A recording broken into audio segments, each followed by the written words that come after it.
பேஷரம் பெண் இவ்வளவு மோசமான உடையணிந்து யார் சொன்னார்கள் வெளியே வர? ரன்வீர் அனன்யா மீது தாக்குதல் நடத்தினான். இன்று ரன்வீர் சிங் தன் பிசினஸ் கோழிகளின் விருந்தை ஏற்பாடு செய்திருந்தான். அவன் இளம் மனைவி அனன்யா சாரி அணிந்து வெளியே வந்தாள். அவள் சாரியை சரியாக அணியத் தெரியாதவள். கருப்பு நிற பிளவுஸ் அணிந்திருந்தாள். அவளது உருவத்தை பார்த்து ரன்வீர் கோபத்தால் பைத்தியமாகினான். போலியான காரணம் சொல்லி அவளை அழைத்து அறையில் நன்றாக அவமானப்படுத்தினான். அனன்யா மற்றும் ரன்வீரின் திருமணம் ஒரு விபத்து. அவன் தாய் தந்தையின் நினைவாக தன் பூர்வீக கிராமத்திற்குச் சென்றிருந்தான். ஆனால் அங்கே சிலர் ஒரு பெண்ணை உயிருடன் எரித்து கொண்டிருப்பதை பார்த்தான். அந்த பெண் அனன்யா. ரன்வீர் அவளது உயிரை காப்பாற்ற அவளை மணந்து கொண்டான். ஆனால் அந்த பெண்ணை மிக மோசமாக அடித்திருந்தார்கள். முகத்தில் 2-3 நீளங்கள் இருந்தன. ஆனால் இடுப்பு முழுவதும் நீளமாக இருந்தது. டாக்டர் ஷாலினி ரன்வீருக்கு முன் அவளது அறிக்கையை வைத்தாள். ரன்வீர் ஆழ்ந்த மூச்சு விட்டான். டாக்டர் சாயிபா அவர்கள் இவளை கொல்ல நினைத்திருக்கிறார்கள். நான் சரியான நேரத்தில் வராவிட்டால் இன்று இவள் உயிரோடு இருக்க மாட்டாள். டாக்டர் ஆழ்ந்த மூச்சு விட்டாள். மனிதர்களாக இருந்தும் மிருகங்களாக மாறுவது ஏன் என்று புரியவில்லை. இப்படிப்பட்ட கொடுமைகளை மிருகங்களும் செய்வதில்லை. அவள் மருந்து சீட்டில் எழுதிக் கொண்டிருந்தாள். ரன்வீர் ஏதோ யோசித்துக் கொண்டு சொன்னான். இந்த பெண் எத்தனை நாட்களில் குணமடைவாள்? டாக்டர் ஷாலினி சிரித்தாள். சரியான நேரத்தில் மருந்துகள் எடுத்து நல்ல உணவு உண்டால் வெறும் 1 வாரம் போதும். அல்லது முழுமையாக குணமடைவாள். நீங்கள் இவளை வீட்டுக்கு அழைத்துச் செல்லலாம். நன்றி டாக்டர் சாயிபா. என் நினைவில் இப்போது நான் போக வேண்டும். சிஸ்டர், இந்த நோயாளியை அழைத்து வாருங்கள். டாக்டர் ஷாலினி தன் நர்ஸுக்கு உத்தரவிட்டாள். சிறிது நேரத்தில் அனன்யா ரன்வீருக்கு முன் இருந்தாள். வலியால் அவளால் நடக்கவும் முடியவில்லை. கருப்பு சால்வை முழு உடலையும் மறைத்திருந்தது. அவன் கிராமத்திலிருந்து நேரடியாக அனன்யாவை டாக்டர் ஷாலினியிடம் கொண்டு வந்திருந்தான். ஏனெனில் காயங்கள் மிக அதிகம். முகத்தில் நீலம், உதட்டிலிருந்து வழிந்த இரத்தம் இப்போது நின்றுவிட்டது. அவள் ரோபோட்டை போல் ரன்வீருக்கு பின்னால் நடந்தாள். அவன் காரில் அமர்ந்திருந்தான். ஆனால் அனன்யாவால் காரின் கதவை திறக்க முடியவில்லை. இன்று வரை அவள் இப்படிப்பட்ட கார்களில் அமர்ந்ததே இல்லை. அவளது தலை குனிந்திருந்தது. ரன்வீர் உள்ளே அமர்ந்தபடியே காரின் கதவை திறந்து கொடுத்தான். அவள் சுருங்கி தலை குனிந்து அமர்ந்தாள். இதுவரை கண் தூக்கி ரன்வீரை பார்த்ததே இல்லை. அவளது முகத்தில் ஆழ்ந்த கவலை படர்ந்திருந்தது. இந்த முடிவு சரியானதா தவறானதா என்று தெரியவில்லை. ஆனால் யாருடைய உயிரை காப்பாற்ற இவ்வளவு பெரிய நடவடிக்கை எடுத்தால் அதில் தவறே இல்லை. அவன் மீண்டும் திருமணம் போன்ற கேலிக்குரிய காரியத்தில் சிக்க விரும்பவில்லை. ஒருமுறை ஏமாற்றம் மனிதனுக்கு போதுமானது. திருமணம் என்ற பெயரை வெறுத்தான். ஆனால் மீண்டும் அவன் விரும்பாத இந்த காரியத்தை செய்ய நிர்பந்திக்கப்பட்டான். அமைதியாக கார் ஓட்டி வீட்டை அடைந்தான். காரிலிருந்து இறங்கி தலை குனிந்து அவனுக்கு பின்னால் நின்றாள். சுனிதா, எங்கே இருக்கிறாய்? லாஞ்சுக்கு வந்தவுடன் ரன்வீர் யாரையோ உரத்த குரலில் அழைத்தான். சுனிதா பாட்டில் ஜின்னை போல் சமையலறையிலிருந்து வந்து நின்றாள். ஒரு குரல் கேட்டதும் ஓடி ஓடி வந்தாள். மாலிக், வந்துவிட்டீர்கள் நீங்கள். மாலிகை பார்த்து அவள் மிக மகிழ்ச்சியடைந்தாள். ரன்வீர் தலையசைத்தான். பின்னர் சுனிதாவிடம் சொன்னான், இந்த பெண்ணுக்காக முன்பக்க அறையை தயார் செய். இவள் அங்கேயே தங்குவாள். சுனிதா ஆச்சரியப்பட்டாள். மாலிக்கு பின்னால் இந்த அழகான பெண் யார்? முகத்தில் காயங்களின் தழும்புகள் இருந்தாலும் நிலைமை சரியில்லை. கிழிந்த பழைய ஆடைகள் மண்ணில் அழுக்கடைந்தவை. கால்களில் உள்ள செருப்புகள் மிகவும் பழையவை. பல இடங்களில் தைக்கப்பட்டிருந்தன.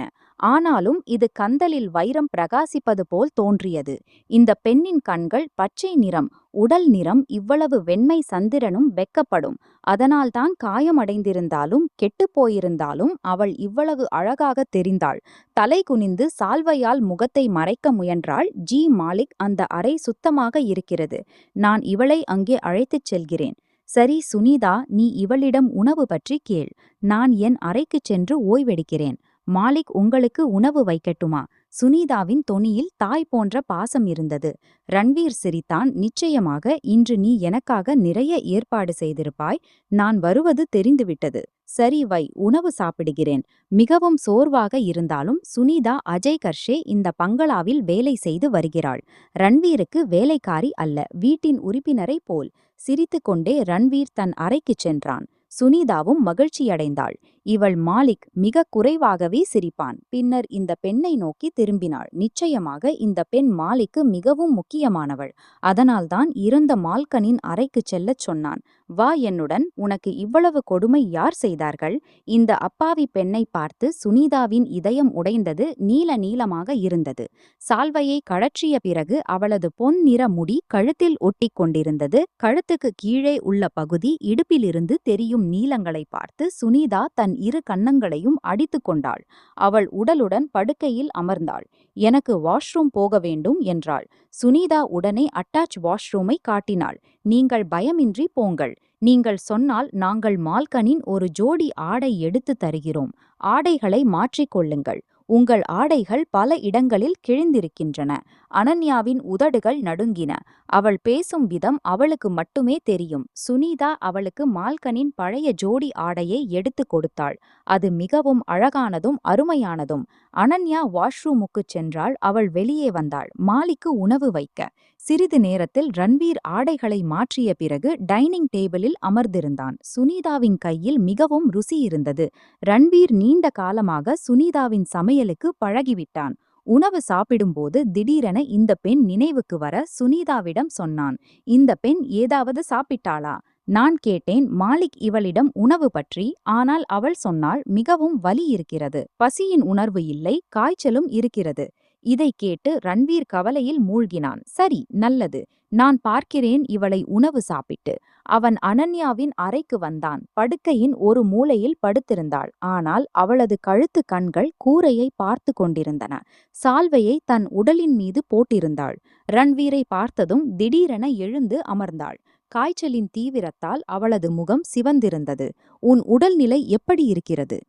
ஜி நன்றாக இருக்கிறது. அவள் தடுமாறிய குரலில் சொன்னாள். ரன்வீர் கவலையுடன் அவளை பார்த்தான். உணவு சாப்பிடு, நேரத்திற்கு மருந்துகள் எடுத்துக்கொள். உன் காயங்கள் விரைவில் குணமாகும். சுனிதா, இவளுக்கு உணவு கொண்டு வா. வேறு எந்த பிரச்சனையும் இல்லையா? ரன்வீரின் மென்மையான குரலில் அவள் மறுப்பில் தலையசைத்தாள். கண்கள் இன்னும் குனிந்திருந்தன. அவன் அவளது உயிரை காப்பாற்றியவன், பெரிய உதவி செய்தவன். அவள் கண் தூக்கி அவனை பார்க்கவும் முடியவில்லை. இதுவரை அனன்யா அவனது முகத்தை கூட பார்த்திருக்கவில்லை. பின்னர் ரன்வீர் அமைதியாக திரும்பினான். அவன் மிகவும் சோர்வாக இருந்தான். நீண்ட பயணத்திற்கு பிறகு நகரத்திற்கு திரும்பியிருந்தான். ஒவ்வொரு வருடமும் அம்மா அப்பாவின் கல்லறைக்குச் செல்வான். அவர்களின் பூர்வீக கிராமத்தில் தாக்கூர் ராம்சிங் இந்த கிராமத்தின் பெரிய தாக்கூர். ஆனால் அவர் உலகை விட்டுச் சென்ற பிறகு நினைவு சின்னமாக அவர்களின் கல்லறை மட்டுமே இந்த கிராமத்தில் இருந்தது. அம்மாவின் மறைவுக்கு பிறகு ரன்வீர் அவர்களின் விருப்பத்தின்படி அப்பாவின் கல்லறைக்கு அடுத்ததாக அவர்களை அடக்கம் செய்தான். பூர்வீக கிராமத்தில் அவர்களின் கல்லறைக்குச் செல்லும்போது அவனது மனம் அமைதியடைந்தது. ஆனால் இந்த முறை அவனுடன் ஏதோ வித்தியாசமானது நடக்கப் போகிறது என்று அவனுக்கு தெரியாது. படுக்கையில் படுத்து தன் நெற்றியை தேய்த்து கொண்டான். இந்த பெண்ணுடன் இரக்கம் காட்டி நிக்காஹ் செய்ய என்ன தேவை இருந்தது? வாழ்க்கையில் திருமணம் செய்யக்கூடாது என்று முடிவு செய்திருந்தான். ஆனால் யாருடைய உயிரை காப்பாற்ற இப்படிப்பட்ட நடவடிக்கை எடுத்தால் தவறே இல்லை. இதை யோசித்து அவன் தூங்க முயன்றான். அனன்யாவின் காயங்கள் மெதுவாக ஆறத் தொடங்கின. சுனிதா அவளது இடுப்பில் உள்ள காயங்களுக்கு மருந்து தடவினாள். நேரத்திற்கு உணவும் கொண்டு வந்து கொடுத்தாள். ரன்வீர் 10 நாட்களுக்கு வேறு நகரத்திற்கு சென்றிருந்தான். விசுவாசமான ஊழியர்களிடம் வீட்டை விட்டு பிசினஸ் காரணமாக அடிக்கடி 10-15 நாட்களுக்கு செல்வான். ஒரு வாரத்திற்கு பிறகு அனன்யா முழுமையாக குணமடைந்தாள். ஆனால் தன் அறையிலிருந்து வெளியே வரவே இல்லை. பின்னர் ஒரு நாள் சுனிதா சொன்னாள், நீங்கள் மாலிகின் உறவினரா? மனைவி அனன்யா இந்த பெண்ணை பார்த்தாள். ரன்வீர் இவளுடன் நிக்காஷ் செய்திருக்கிறார் என்று தெரியாதா? ஒருவேளை இந்த விஷயத்தை பற்றி அறியாதவளாம். அதனால்தான் தன் எண்ணத்தில் சொன்னாள். உண்மையில் இந்த நகரத்தில் இவர்களுக்கு எந்த உறவினரும் இல்லை. பின்னர் உங்களை கிராமத்திலிருந்தே அழைத்து வந்திருப்பார்கள். உங்கள் நிலைமை சரியில்லை. ஆனால் இப்போது நீங்கள் முழுமையாக குணமடைந்து விட்டீர்கள். வெளியே வாருங்கள், உங்கள் மனம் மகிழ்ச்சியடையும். சுனிதாவின் சொல்லுக்கு அவள் வெளியே வந்தாள். இவ்வளவு ஆடைகள் அலமாரியில் யாருடையவை என்று தெரியவில்லை. அவள் அதே ஆடைகளை பயன்படுத்திக் கொண்டிருந்தாள். ஆனால் ஒரு நாள் சுனிதாவே சொன்னாள், இந்த ஆடைகள் எல்லாம் இறந்த மால்கனுடையவை. இந்த அறையும் அவளுடையதுதான். அவள் இந்த உலகை விட்டுச் சென்றதிலிருந்து பங்களா முழுவதும் அமைதியாக இருக்கிறது. இதை கேட்டு அனன்யா ஆழ்ந்த மூச்சு விட்டாள். பின்னர் தயக்கத்துடன் சுனிதாவிடம் சொன்னாள், ஆனால் ரன்வீர் சாஹிப் இதை மோசமாக நினைக்க மாட்டாரா? நான் அவர்களின் அம்மாவின் ஆடைகளை பயன்படுத்திக் கொண்டிருக்கிறேன். அவளது குரல் மிகவும் அழகாக இருந்தது. சுனிதா அவளுடைய குரலை கேட்டு ஆச்சரியத்தில் ஆழ்ந்தாள். குரலை வைத்து பார்த்தால் அவள் மிகவும் படித்தவளாக தெரிந்தாள். ஏனோ பாவம், அவளுக்கு என்னென்ன விஷயங்கள் நடந்திருக்கும். அதனால்தான் இவ்வளவு துக்கமும் துன்பமும் அடைந்து இங்கே வந்திருக்கிறாள். அட இல்லை இல்லை, மாறாக இது மிகப்பெரிய புண்ணிய காரியம்தான். ஒரு இறந்தவரின் பொருளை பயன்படுத்துவது. முதலில் ரன்வீர் சாஹப் என்னிடம் சொல்லியிருந்தார். ஆனால் நான் ஒரு வேலைக்காரி, அவர்களுடைய விலையுயர்ந்த ஆடைகளை அணிய துணிவே இல்லை. எனக்கு வேறு வகையிலும் வீட்டு வேலைகளை செய்கிறேன், சமையல் செய்கிறேன். இவ்வளவு விலையுயர்ந்த ஆடைகளை அணிந்து வேலை செய்தால் எல்லா ஆடைகளும் கெட்டுப் போய்விடும். ரன்வீர் சாஹப் 10 நாட்களாக இந்த பார்வையில் தென்படவில்லை. அதனால் அவள் மிகவும் நிம்மதியாக பங்களாவை பார்த்து கொண்டிருந்தாள். பிறகு அன்றும் அவள் லாஞ்சில் சோபாவில் கால் போட்டு டிவியில் ஓடிக்கொண்டிருந்த கார்ட்டூனில் பார்வையை பதித்திருந்தாள். ஆனால் மனதோ வேறு ஏதோ யோசித்துக் கொண்டிருந்தது. அப்போது நுழைவாயில் கதவிலிருந்து ரன்வீர் திடீரென்று உள்ளே வந்தார். அவர் அன்றே நகரத்திற்கு திரும்பியிருந்தார். முன்னால் அமர்ந்திருந்த ஃப்ரோஜி துப்பட்டா தலையில் போட்டிருந்தும் மாசற்ற முகத்தில் அலங்கரித்திருந்தும் நனின் அதன் அடையாளம் தெரியவில்லை. அவர் ஆச்சரியப்பட்டார். இந்த பெண் யார்? அவளுடைய காயங்கள் முழுமையாக ஆறிவிட்டிருந்தன. அதே நேரத்தில் அவள் இந்த இதயத்திலிருந்து மிகவும் 1000 மடங்கு சிறந்த நிலையில் அவருக்கு முன்னால் அமர்ந்திருந்தாள். சப்தம் கேட்டு அவள் திரும்பினாள். உடனேயே பயந்து குழப்பத்துடன் எழுந்து நின்றாள். முன்னால் ரன்வீரை பார்த்து அவள் மிகவும் பயந்து போனாள். பயத்துடன் உள்ளறைக்குச் செல்லத் தொடங்கியதும் ரன்வீரின் கனமான குரலால் உடனே கால்கள் நின்றன. உனக்கு உடல்நிலை எப்படி இருக்கிறது? முழுமையாக சரியாகிவிட்டது போல் தெரிகிறது. பயந்த முகத்துடன் அவள் திரும்பினாள். மிகவும் சிறப்பாக இருக்கிறது உடல்நிலை. மெல்லிய குரலில் ரன்வீர் ஆச்சரியப்பட்டார். அபாயகரமான அழகான குரல். ரன்வீர் இன்று முதல் முறையாக அவளை கவனமாக பார்த்தார். அவர் சோர்வாக வேறு நகரத்திலிருந்து வந்திருந்தார். அலுவலக விவகாரங்களை முடித்துவிட்டு மீண்டும் அதே லாங்கில் சோபாவில் அமர்ந்து சுனிதாவை குரல் கொடுத்து அழைத்தார். ஒரே குரலில் சுனிதா ஓடி வந்தாள். எஜமானரை பார்த்து மகிழ்ந்தாள். அதே நேரத்தில் அவள் நின்று விரல்களை சொடுக்கிக் கொண்டிருந்தாள். ரன்வீர் அவளை கவனமாக பார்த்து கொண்டிருந்தார். சுனிதா உடனேயே அவருக்கு குளிர்ந்த தண்ணீர் எடுத்துக்கொண்டு சென்றாள். அனன்யா அமைதியாக திரும்பி அறைக்குள் வந்துவிட்டாள். மனதிற்குள்ளேயே அவள் அமைதியின்மையுடன் யோசிக்கத் தொடங்கினாள். ஒருவேளை இவர்களுக்கு நான் லாஞ்சில் அமர்ந்திருப்பது பிடிக்காமல் இருக்கலாம். என்னுடைய தகுதி நிலை என்ன? இவர்கள் என்மீது மிகப்பெரிய உபகாரம் செய்திருக்கிறார்கள், என்னுடைய உயிரை காப்பாற்றி என்னை மணம் செய்து கொண்டு. ஆனால் இந்த உறவு வெறும் ஒரு பெயர்தான். அனன்யா சர்மா ஒரு காகித உறவு. அதற்கு மேல் அவர் உன்னை ஒன்றுமே நினைக்க மாட்டார். நீ உன்னுடைய தகுதியில் இருக்க வேண்டும். அவர்கள் தங்களுடைய வீட்டிற்கு திரும்பிவிட்டார்கள். அவளுடைய முகம் சிவந்து கொண்டிருந்தது. ரன்வீரின் பார்வைகள் இன்னும் தன்னுடைய இருப்பை உணர வைத்துக் கொண்டிருந்தன. அப்போது அவளுடைய பார்வை அவளுடைய அம்மா அணிந்திருந்த சூட்டில் விழுந்தது. ஒருவேளை இதுதான் காரணம் இவர்கள் இப்படி பார்ப்பதற்கு. எனக்கு அனுமதியின்றி இவர்களுடைய அம்மாவின் ஆடைகளை அணிந்திருப்பது இவர்களுக்கு பிடிக்கவில்லை. ஆனால் நான் என்ன செய்வேன்? என்னிடம் வேறு ஆடைகளும் இல்லையே. அவளுடைய கண்களில் கண்ணீர் வந்தது. அவளுக்கு தேவையான பல விஷயங்கள் இல்லை. இதுவரை சுனிதாவிடம் கேட்டுக்கொண்டு வாழ்க்கை நடத்தி கொண்டிருந்தாள். அணிய ஆடைகள், உணவு, இவைகளை ரன்வீரின் அம்மாவின் அலமாரியிலிருந்து எடுத்துக் கொடுப்பாள். இப்போது நான் அறை வரைக்கும் தான் மட்டுப்படுத்தப்பட்டிருக்க வேண்டும். என்னிடமிருந்து ஏதாவது தவறு நடந்துவிடாமல் இவர்களும் என்னை தங்களுடைய வீட்டிலிருந்து வெளியேற்றாமல் இருக்க.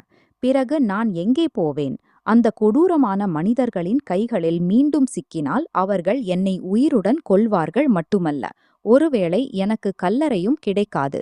நான் தொடர்ந்து கண்ணீர் வடித்துக் கொண்டிருந்தேன். ரன்வீர் ஆடைகளை மாற்றிக்கொள்ள தன்னுடைய அறைக்கு வந்துவிட்டார். தன்னுடைய அறைக்கு வந்தால் எப்போதும் அமைதி கிடைக்கும். சிறிது நேரம் அமைதியான முறையில் கண்களை மூடியிருந்தார். திடீரென்று கண்களுக்கு முன்னால் யாரோ ஒருவரின் தேன் கண்கள், மாசற்ற முகம் தெரிந்தது. அவர் ஆச்சரியத்துடன் எழுந்து அமர்ந்தார். தன்னுடைய நரம்புகளை தளர்த்தியிருந்தார். பளபளப்பான இளஞ்சிவப்பு நிற சூட் அணிந்திருந்தாள். அவள் ஒரு புதிய ரோஜாவைப் போலவே தெரிந்தாள். அவர் ஆச்சரியத்தில் ஆழ்ந்தார். அவள் அம்மாஜியின் ஜோடையை தன்னுடைய உடலில் பார்த்தபோது இது மிகவும் நன்றாக உணர்ந்தது. இதை பார்த்தால் யாரோ ஒரு சொந்தக்காரரின் உணர்வு வருவது போல. ஷவரில் குளிக்காதவரை சோர்வு இறங்காது. அதனால் ஆடைகளை மாற்ற நினைத்தார். பிறகு குளித்துவிட்டு புதிய முகத்துடன் டைனிங்கில் அமர்ந்தார். சுதீதா உடனேயே உணவை மேசையில் அலங்கரித்தாள். மாலிகா, உங்களிடம் ஒரு விஷயம் கேட்கட்டுமா? இந்த பெண் யார்? அவள் தன்னை பற்றி ஒன்றும் சொல்லவில்லை. நீங்களும் என்னிடம் சொல்லவில்லை. இந்த மனைவி யார்? சுனீதாவின் பேச்சில் சிரித்துவிட்டார். ஆஹா, எனக்கு தெரியவில்லையா இவள் யார் என்று? அவர் ஆர்வத்துடன் கேட்டார். இல்லை மாலிக், நான் நினைத்தேன் இது விருந்தாளி, ஏதோ கஷ்டமான சூழ்நிலையில் இங்கே வந்திருக்கிறாள். ஆனால் எனக்கு தோன்றுகிறது உங்களுக்கு மிகவும் சிறப்பானவள். அவளுடைய பேச்சில் அவர் தன்னிச்சையாக சிரித்தார். இவள் என்னுடைய கசின், ஒரு நெருங்கிய உறவினரின் மகள். சில சூழ்நிலைகள் மோசமாகிவிட்டதால் நான் இவளை மணம் செய்து கொள்ள வேண்டியதாயிற்று. இவள் உன்னுடைய மாலிகா சுனீதா. சுனீதாவின் கண்கள் ஆச்சரியத்தில் விரிந்து நின்றன. அவள் யோசனையில் ஆழ்ந்தாள். மனைவியாக இருந்தால் ஏன் தனி அறையில் இருக்கிறாள்? அவள் மிகவும் மகிழ்ந்தாள். எஜமானர் இரண்டாவது திருமணம் செய்து கொண்டார் என்று. இல்லையென்றால் அவருடைய வாழ்க்கையின் தனிமையால் மிகவும் வருத்தப்பட்டிருந்தாள். எத்தனை முறை அவருடைய உழைப்பை பற்றி சொல்லியிருந்தாள். பெரிய மால்கனின் போன பிறகு பங்களா பெரியதாக வெறுமையாக தெரிகிறது. நீங்களும் தனியாக ஆகிவிட்டீர்கள். என்னுடைய புதிய மால்கனை அழைத்து வாருங்கள். ரன்வீர் மங்கலான புன்னகையுடன் அவளிடம் சொல்வார். என்ன செய்வாய் தொல்லைகளை வளர்த்து கொண்டு? ஒருமுறை தன்னுடைய வாழ்க்கையில் யாரையாவது குடியமர்த்தும் தவறை செய்தேன். ஆனால் இப்போது மீண்டும் செய்ய மாட்டேன். அவர் தெளிவாக மறுத்துவிடுவார். ஆனால் இந்த பெண் மிகவும் அழகாக இருந்தாள். ரன்வீரை விட மிகவும் சிறியவள். ஆனால் இருவரின் ஜோடி மிகவும் நன்றாக இருந்தது. ஆனால் ரன்வீரின் அடுத்த பேச்சில் அவளுடைய எல்லா தவறான புரிதலும் நீங்கிவிட்டது. உணவு சாப்பிடும்போது அவளிடம் சொல்லத் தொடங்கினார். நான் உன்னிடம் சொல்லியிருந்தேன் அல்லவா, என்னுடைய வாழ்க்கையில் வேறு எந்த பெண்ணுக்கும் இடமில்லை.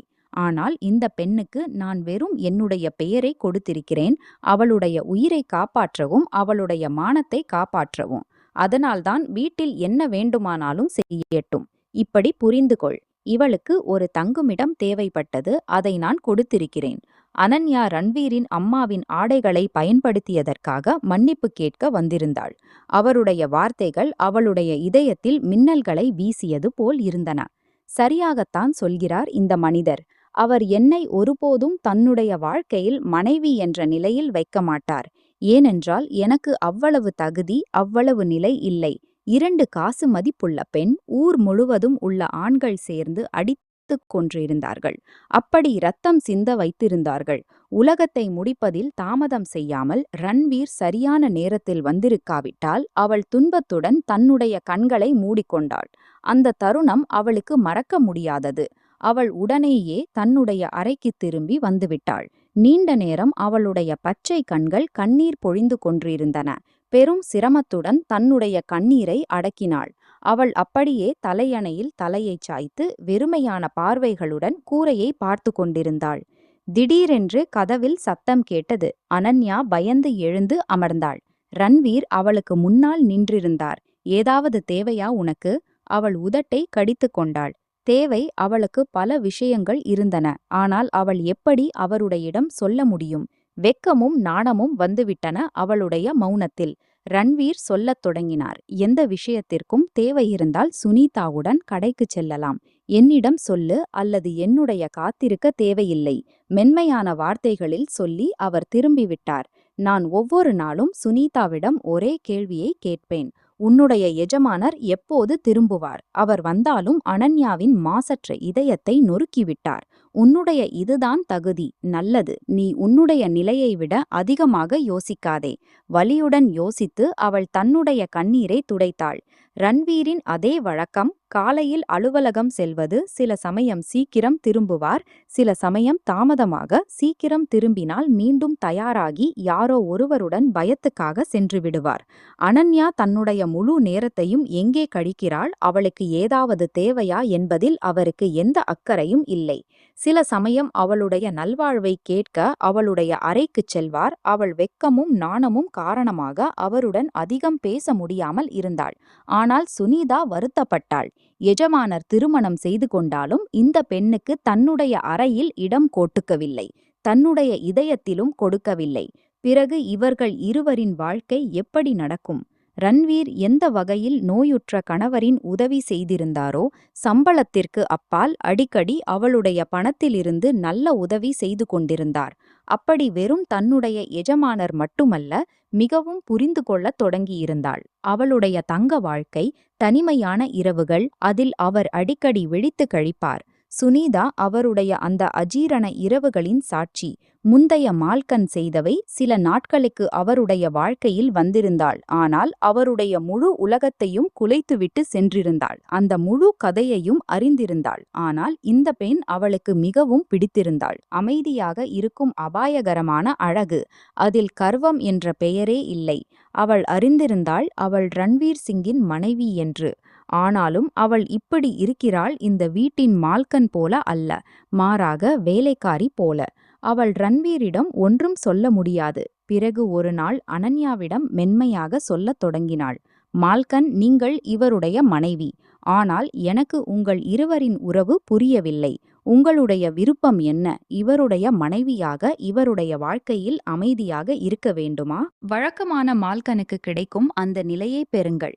இவர்களிடம் சொல்லுங்கள், திருமணமான வாழ்க்கை எவ்வளவு அழகாக இருக்கும் என்று. மேலும் இந்த புதிய உறவு இறைவனிடமிருந்து வருவது. இப்படிப்பட்ட உறவின் அழகையும் சுனிதாவின் ஆழமான பேச்சுகள் அவளை ஆச்சரியப்படுத்தியிருந்தன. இவர்கள் வெறும் என்னுடைய உயிரை காப்பாற்ற என்னை மனம் செய்திருந்தார்கள். சுனிதா அந்த நேரத்தில் வந்திருக்காவிட்டால் ஒருவேளை நான் உயிரோடு இருக்க மாட்டேன். இப்போது நான் மால்கனாக மாறி இவர்களிடம் என்னுடைய உரிமையை கேட்கிறேன். இல்லை இல்லை, நான் அவ்வளவு கௌரவமற்ற வெக்கமற்றவள் அல்ல. அவர் முழு வாழ்க்கையும் என்னை தன்னுடைய ஊழியனாக வைத்திருந்தாலும் அதுவும் எனக்கு ஏற்றுக்கொள்ளத்தக்கதே. அவளுடைய குரலில் வலி இருந்தது. சுனிதா அன்போடு இந்த அழகான பெண்ணை பார்த்திருந்தாள். ஆனால் எனக்கு நம்பிக்கை இருக்கிறது. ஒரு நாள் ரன்வீர் சாஹப் தாமாகவே உங்களை தன்னுடைய வாழ்க்கையில் அந்த நிலையில் அந்த இடத்தில் வைப்பார். அதற்கு நீங்கள் உரிமையுள்ளவர். இதை கேட்டு ரணியா சிரித்தாள். அப்படி நடக்காது. நான் இவர்களுக்கு தகுதியற்றவள். என்னுடைய நிலை 2 காசு மதிப்புள்ளது. அப்போது சுனிதா புத்திசாலியாக சொல்லத் தொடங்கினாள். ஆனால் என்னிடம் ஒரு வழி இருக்கிறது மால்கன். அவரே உங்களுடைய பக்கம் கவனம் செலுத்துவார். பெண்ணிடம் அப்படிப்பட்ட ஒரு ஆயுதம் இருக்கிறது. அது பெரிய பெரிய ஆண்களையும் காயப்படுத்திவிடும். இவர்களுடைய தலை பெண்ணின் அழகுக்கு முன்னால் வணங்கும். இதை கேட்டு அனன்யாவின் இதயம் துடிக்கத் தொடங்கியது. நீங்கள் என்ன சொல்கிறீர்கள் சுனிதா? நான் அப்படி ஒன்றும் செய்ய மாட்டேன். அவள் சிரித்தாள். ஆனால் ரன்வீர் சாஹப் மிகவும் நல்லவர். நீங்கள் அறிய மாட்டீர்கள். அவருடைய இதயம் அன்பால் நிறைந்திருக்கிறது. ஆனால் அந்த அன்பு யாரிடமும் கொட்டுவதற்கு அவர் பயப்படுகிறார். ஏனென்றால் ஒருமுறை அவருடன் ஏமாற்றுதல் நடந்திருக்கிறது. ஆனால் நீங்கள் விரும்பினால் அவருடைய இதயத்தில் அவ்வளவு வலுவான இடத்தை உருவாக்கலாம். அவர் உங்களை ஒருபோதும் தன்னுடைய வாழ்க்கையிலிருந்து வெளியேற்ற முடியாது. மாறாக உங்களில்லாமல் அவருடைய வாழ்க்கை முழுமையடையாதது போல் உணருவார். அப்படி நடக்காது. அனன்யா மனமுடைந்திருந்தாள். ஆனால் சுனிதா சிரித்துக்கொண்டே அவளிடம் ஏதோ சொல்லத் தொடங்கினாள். அதை கேட்டு அவளுடைய கண்கள் விரிந்து நின்றன. விரும்பாமலேயே அவள் சிரித்துக் கொண்டிருந்தாள். அனன்யாவின் வாழ்க்கை சொர்க்கம், அவமானம் மற்றும் சொந்தக்காரர்களின் விசுவாசமின்மையால் நிறைந்திருந்தால், ரன்வீரின் வாழ்க்கையும் அதைவிட குறைவான பயங்கரமாக இல்லை. மிக அதிக அவமானம் அவருக்கு தன்னுடைய முந்தைய மனைவியிடமிருந்து கிடைத்திருந்தது. ஜெரீன் அலி கான். ரன்வீர் அவளுடன் விருப்பமான திருமணம் செய்திருந்தார். அவர்கள் இருவரும் ஒரு கிளப் பார்ட்டியில் சந்தித்திருந்தார்கள். ஜெரீன் தன்னுடைய நண்பர்களுடன் சத்தம் போட்டு ஆரவாரம் செய்து கொண்டிருந்தாள்.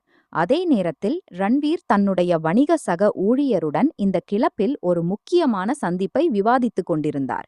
இருவரும் இங்கே மகிழ்ச்சியடைய வந்திருந்தார்கள். ரன்வீரின் தந்தை தாக்கூர் ராம் சிங் ஒரு மிகப்பெரிய பழங்குடி குடும்பத்தைச் சேர்ந்தவர். அவர் பழைய வழக்கங்களில் சிக்கியிருந்தார். ரன்வீர் நகரத்திற்கு வரவேண்டும் என்று பிடிவாதம் செய்யாவிட்டால். பிறகு அவர் நகரத்திற்கு வந்த பிறகே தாக்கூர் ராம் சிங் இறந்துவிட்டார்.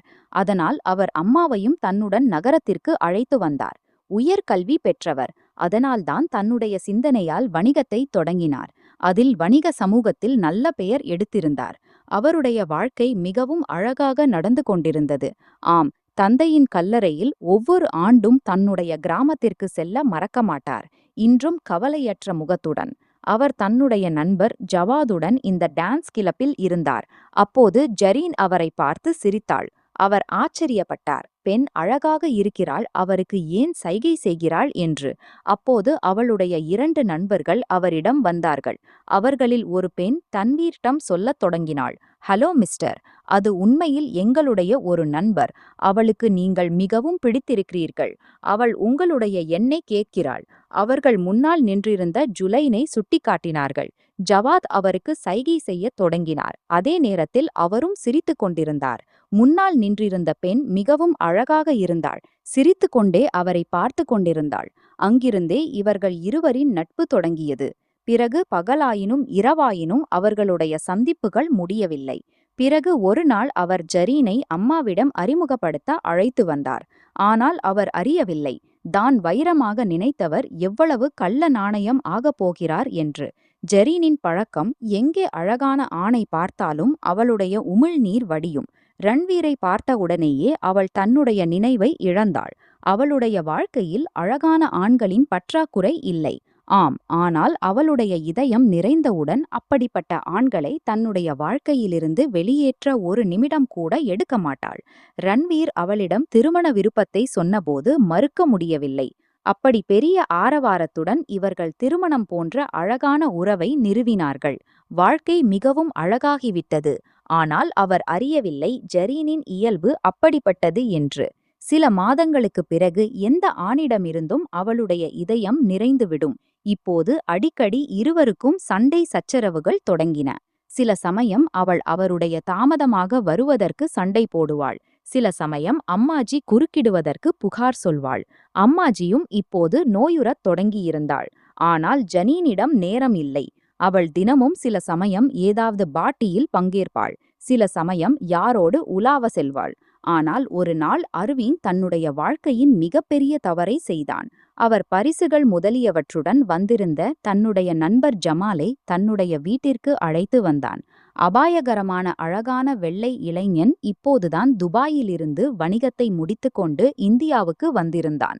எப்போது ஜரீன் அவனுடன் அமைப்பு செய்தாள், எப்போது அவனுடைய எண்ணெய் எடுத்தாள், எப்போது இருவரின் நட்புகள் தவறான மற்றும் ஒழுக்கமற்ற உறவாக மாறத் தொடங்கின, அவருக்கு தெரியவே இல்லை.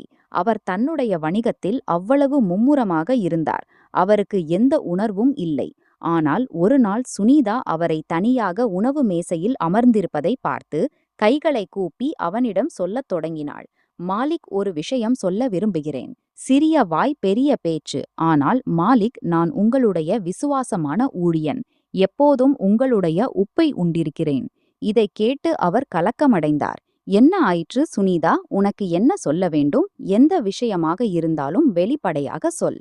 அவர் கலக்கமடைந்தார். சுனிதாவின் இயல்பை அறிந்திருந்தார். அவள் ஒருபோதும் அவருடன் பொய் சொல்லி மறைக்க மாட்டாள். அப்போது அவள் தலையை தாழ்த்திச் சொல்லத் தொடங்கினாள்.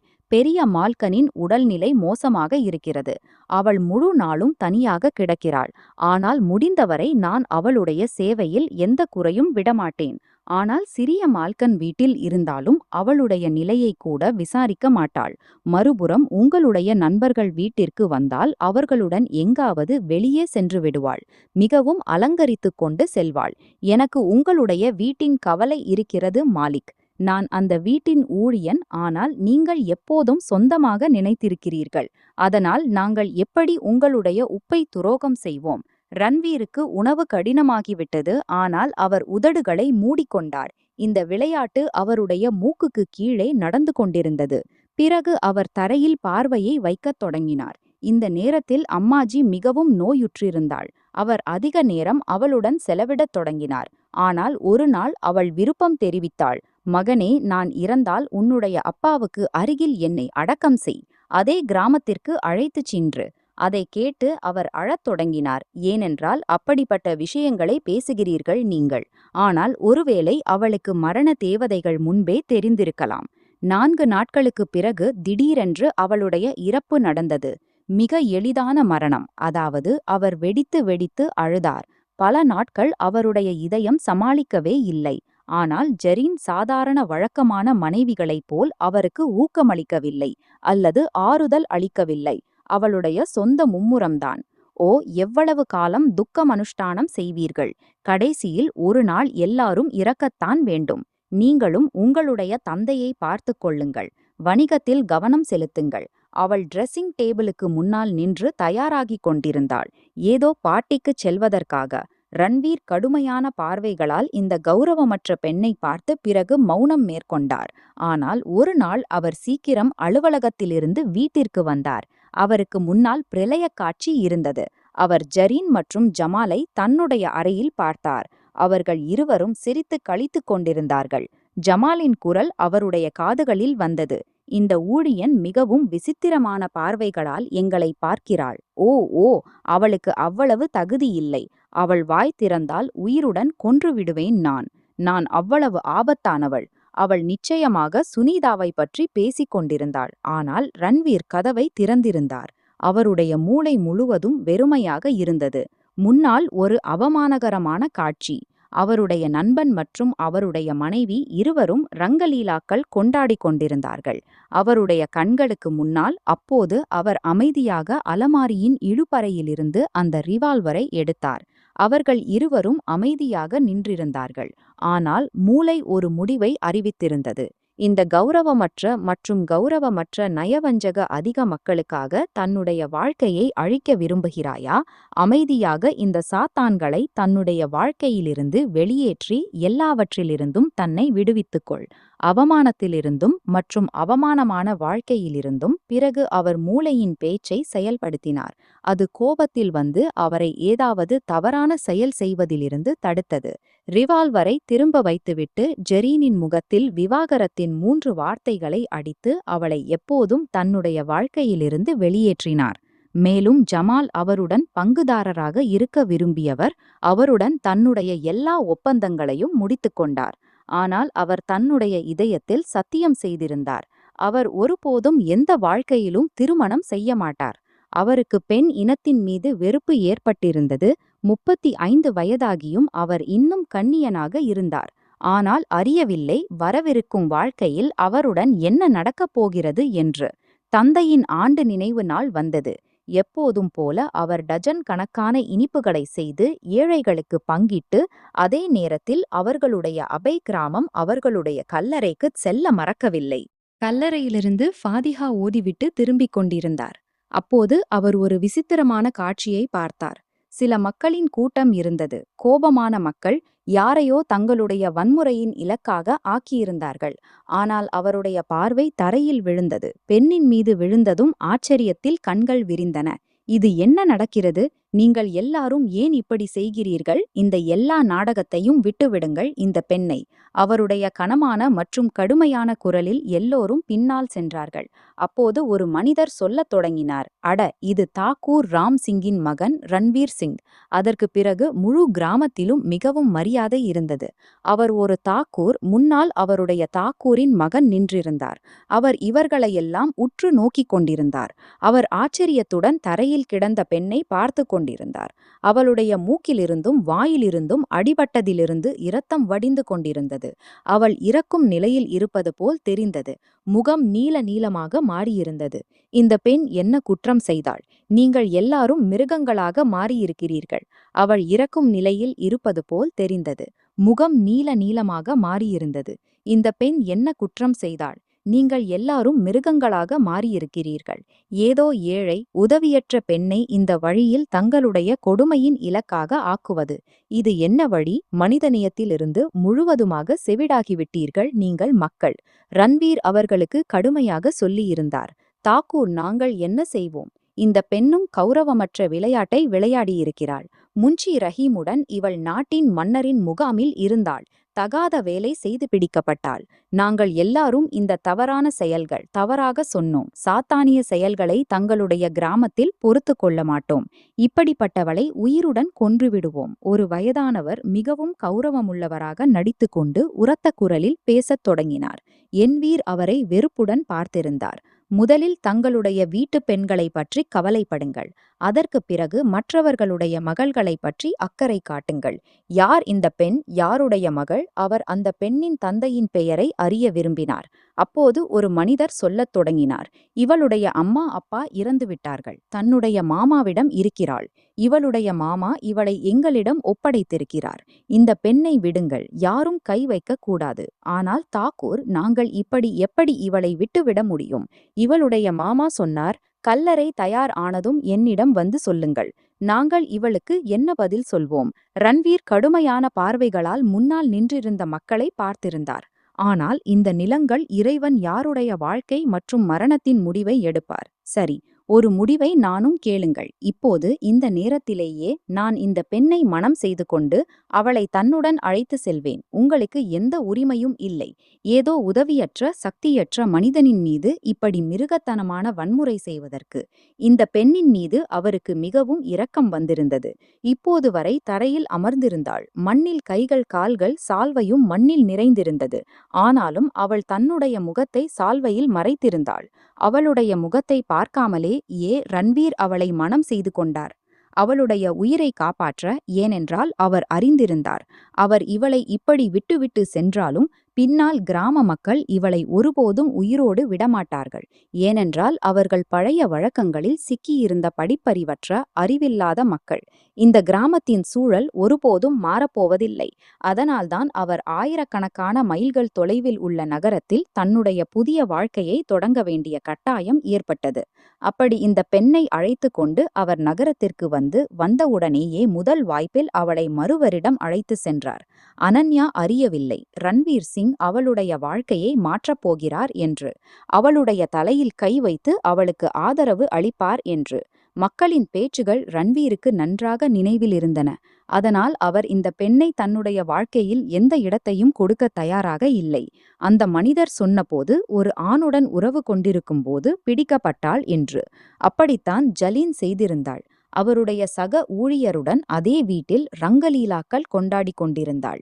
அதனால் அவர் முடிவு செய்திருந்தார், அனன்யாவை ஒருபோதும் தன்னுடைய வாழ்க்கையில் மனைவி என்ற இடத்தில் வைக்க மாட்டார்.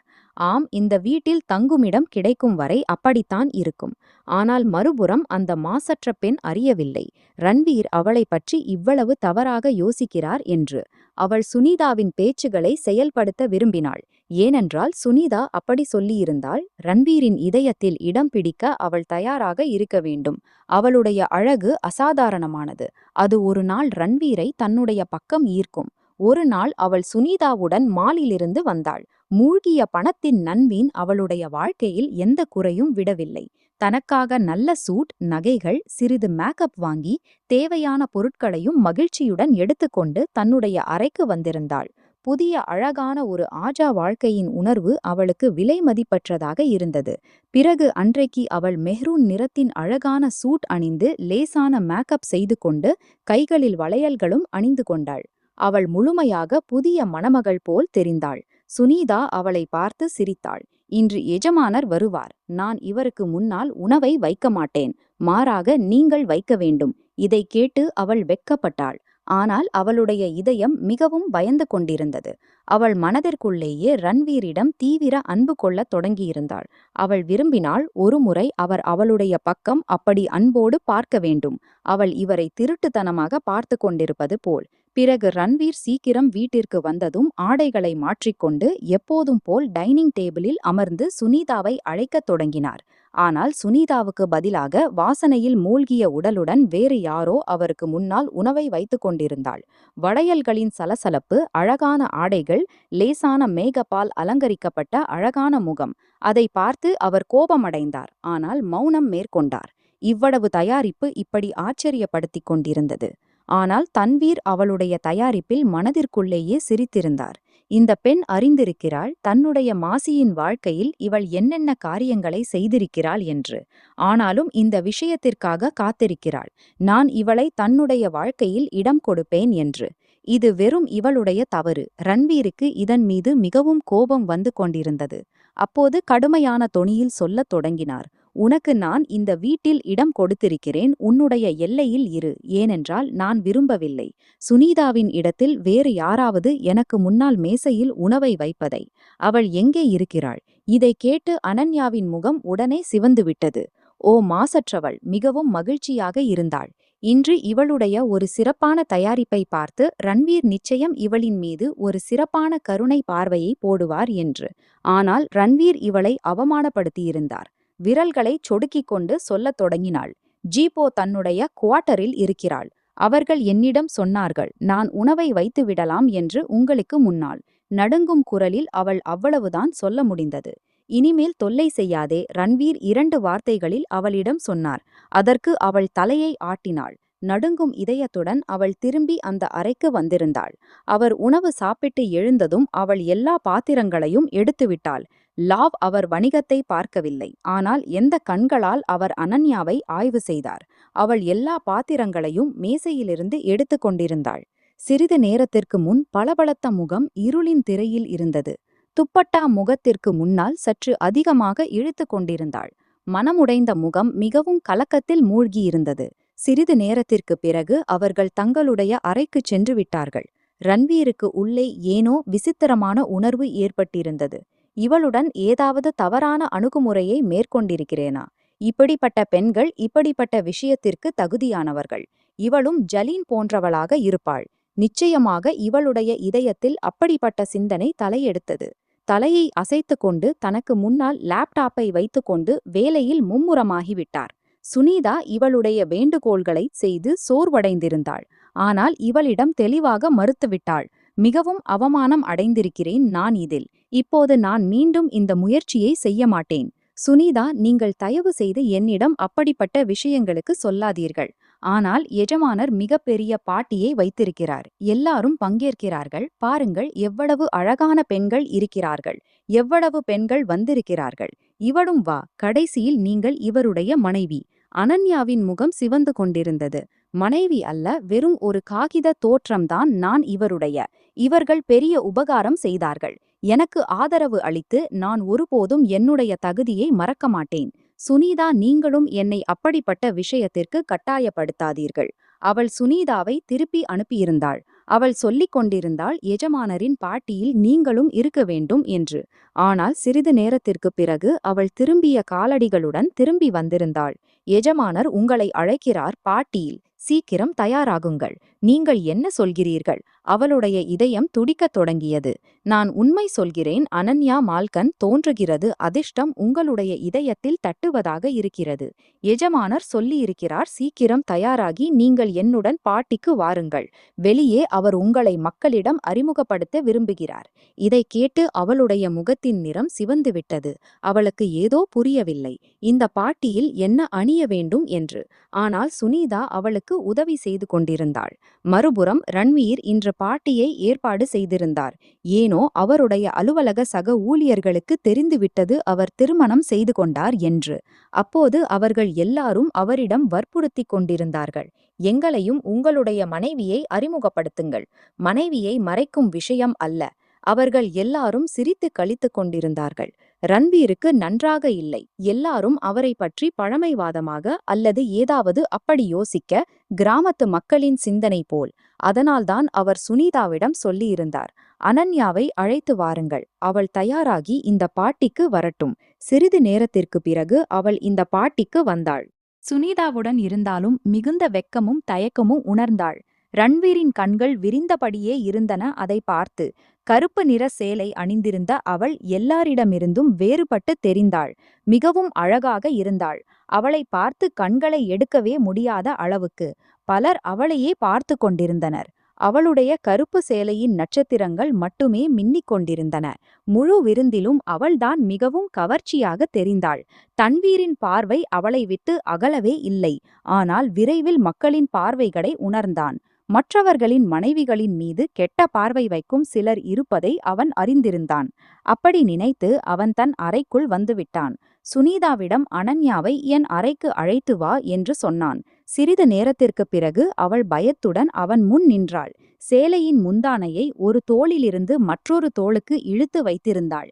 அவளுடைய முகத்தில் வெட்கமும் அழகும் நிரம்பியிருந்தன. அவள் மிகவும் அழகாக இருந்தாள். யாருடைய கண்களிலும் சிக்கக்கூடியவள். ஆனால் ரன்வீரின் கோபம் அதிகமாக இருந்தது. சேலை அணிய வேண்டிய அவசியம் என்ன? வேறு ஏதாவது ஆடை அணியலாமே. மேலும் அதை சரியாக அணிந்து கொள்ளவும் உனக்கு தெரியவில்லை. ரன்வீர் அவளை அவமானப்படுத்தினான். அவமான உணர்வால் அவள் உதடுகளை கடித்து கொண்டாள். ஆம், சுனிதா சொன்னாள். கையில் இதுதான் இருந்ததால் அணிந்து கொண்டேன் என்று.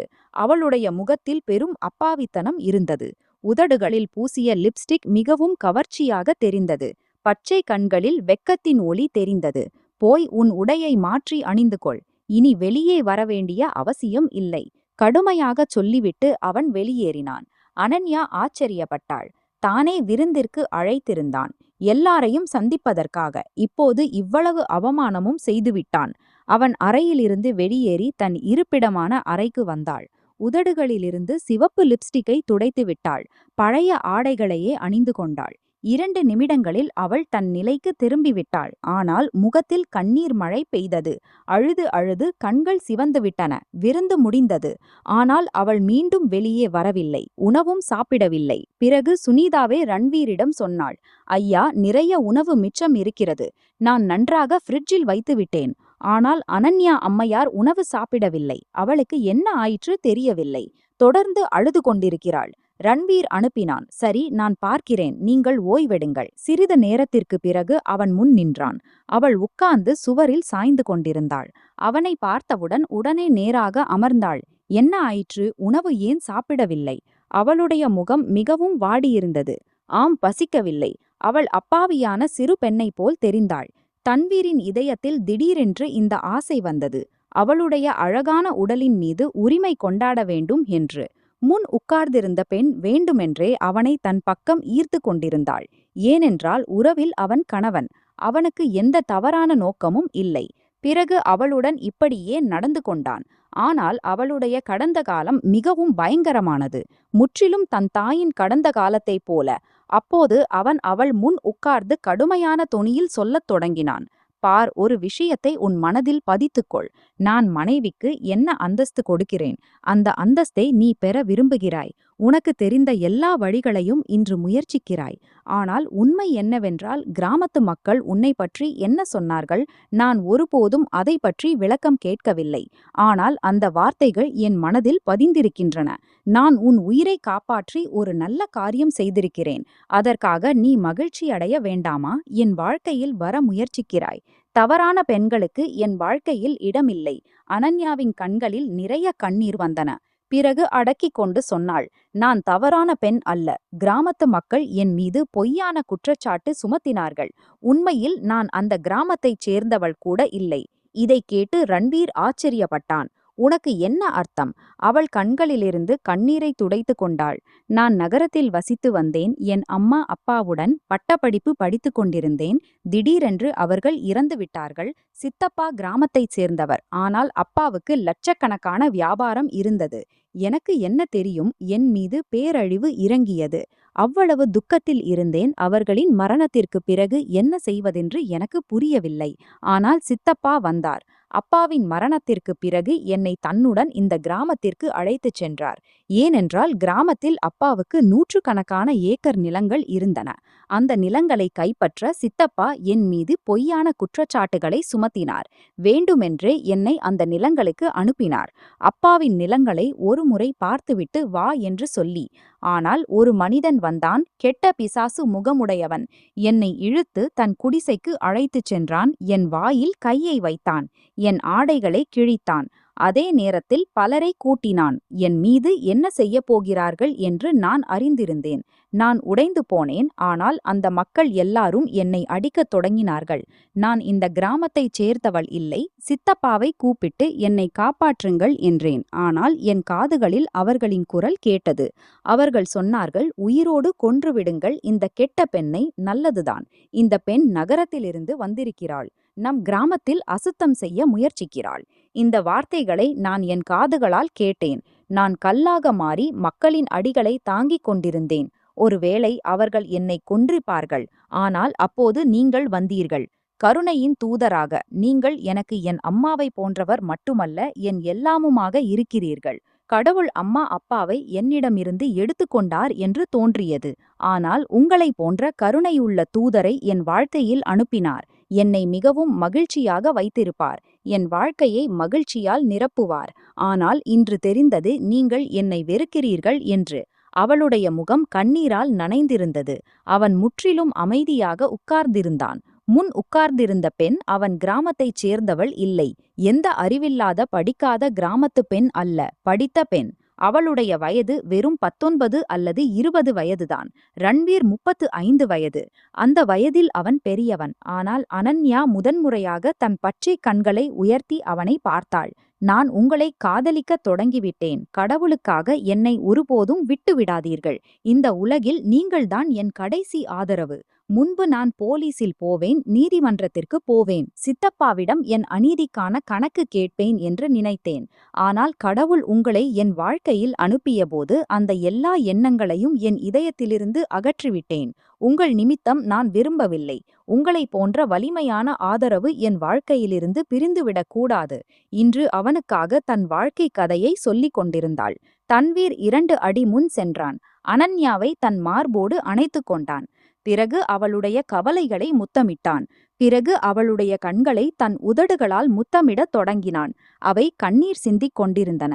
என்னை மன்னித்துவிடு. ஒருவேளை நான் தவறாக இருந்தேன். உன்னை பார்த்ததும் உன்னை என் வாழ்க்கையில் கொண்டு வர வேண்டும் என்று இதயம் விரும்பியது.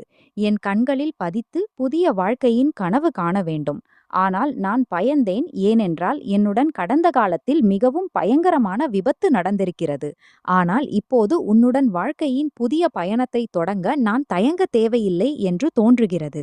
நீ என் வாழ்க்கையின் விலைமதிப்பற்ற செல்வம். நம் சந்திப்பு தற்செயலானது, ஒரு விபத்து. ஆனால் இந்த விபத்து மிகவும் அழகானது. நீ அனுமதித்தால் உன்னை என் அறைக்கு அழைத்துச் செல்ல விரும்புகிறேன். இன்று நாம் நம் வாழ்க்கையின் புதிய தொடக்கத்தை செய்வோம். உண்மை என்னவென்றால் இன்று விருந்தில் நீ எல்லாரையும் விட அழகாக தெரிந்தாய். மக்களின் பார்வைகள் உன்னை விட்டு அகலவில்லை. என்னால் அதை தாங்க முடியவில்லை. ரன்வீர் அவளிடம் உண்மையை சொல்லிக் கொண்டிருந்தான். அவள் சிரித்தாள். இப்போது ரன்வீரின் குரலில் மென்மை இருந்தது. அனன்யா அவனுடைய காதலின் வெப்பத்தை உணர்ந்தாள். அப்போது ஆம் என்று தலை அசைத்தாள். இந்த அழகான இரவின் தனிமையில் ரன்வீர் மென்மையாக அனன்யாவின் கையை தன் கையில் எடுத்துக்கொண்டான். அவளை தன்னுடன் தன் அறைக்கு அழைத்துச் சென்றான். அறையில் மங்கலான வெளிச்சம் பரவியிருந்தது. அந்த தருணத்தின் அழகை மேலும் அதிகரித்தது. அனன்யா வெட்கத்தால் தன் இமைகளை தாழ்த்தினாள். இதய துடிப்புகள் மிகவும் வேகமாக இருந்தன. ரன்வீரும் அதை கேட்க முடியும் என்று அவளுக்கு தோன்றியது. ரன்வீர் அவளுடைய துடிக்கும் உடலை உணர்ந்து அவளை இன்னும் நெருக்கமாக இழுத்து கொண்டான். மிகுந்த அன்போடு அவளுடைய முகத்திலிருந்து முடியின் சுருட்டை பின்னால் தள்ளினான். நமக்கு தெரியாது அனன்யாவின் கண்கள் எவ்வளவு அழகாக தெரிகின்றன என்று. ரன்வீரின் கடுமையான மற்றும் மென்மையான குரல் அனன்யாவின் இதயத்தில் இறங்கிச் சென்றது. அவன் மென்மையாக அனன்யாவின் தாடையை தொட்டு அவளுடைய முகத்தை மேலே உயர்த்தினான். அனன்யாவின் பச்சை கண்கள் வெட்கமும் காதலும் நிறைந்த விலைமதிப்பற்ற உணர்வுகளால் மின்னின. ரன்வீர் குனிந்து அவளுடைய நெற்றியில் தன் உதடுகளை வைத்தான். அப்படிப்பட்ட ஒரு தருணம். அளவற்ற மரியாதையும் அளவற்ற ஆசையும் சேர்ந்திருந்தது. என்னை மன்னித்துவிடு அனன்யா. உன்னை காப்பாற்ற நான் தாமதமாகிவிட்டேன். ஆனால் இப்போது என் வாழ்க்கையின் ஒவ்வொரு மகிழ்ச்சியும் ஒவ்வொரு மூச்சும் உனக்காக மட்டுமே. அனன்யாவின் உதடுகளில் ஒரு அழகான புன்னகை பரவியது. அவள் தன் மென்மையான கைகளை ரன்வீரின் தோள்களின் மீது வைத்தாள். தன் தலையை அவனுடைய அகன்ற மார்பில் சாய்த்தாள். அங்கு ரன்வீரின் இதயத்தின் வேகமான துடிப்புகள் அவளுடைய சொந்த துடிப்புகளுடன் கலந்தன. நீங்கள் எனக்கு வாழ்க்கை கொடுத்திருக்கிறீர்கள் ரன்வீர். இப்போது இந்த இதயத்தின் மீதும் இந்த வாழ்க்கையின் மீதும் உங்களுடைய உரிமை மட்டுமே. அனன்யா மிகவும் மெல்லிய மற்றும் பட்டு போன்ற குரலில் சொன்னாள்.